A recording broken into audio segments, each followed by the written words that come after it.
Hi friends, అందరూ ఎలా ఉన్నారు? మేము రీసెంట్గానే ఒక ట్రాక్టర్ తీసుకున్నాం. ఈ ట్రాక్టర్ వచ్చేసి జాన్ డీర్ 5045D.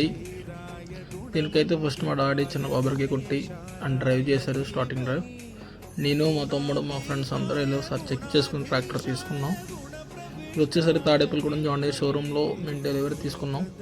నాకు వచ్చేసరికి 8,30,000 పడింది. మీలో ఎవరన్నా రీసెంట్గా తీసుకున్న వాళ్ళు దీని కాస్ట్ ఒకసారి కామెంట్ చేయండి. అండ్ ఓవరాల్ పర్ఫార్మెన్స్ ఎలా ఉందో కూడా కొంచెం నాకు కామెంట్ చేయండి. ఏమైనా సజెషన్స్ ఉన్నా ఏమైనా చెప్పాలన్నా కొంచెం నాకు కామెంట్ చేయండి. అండ్ ఆ రోజే మేము పూజ కూడా చేంజ్ చేసాం. ఉగాదికి తీసుకున్నాం డెలివరీ మేము. Hi friends, bye.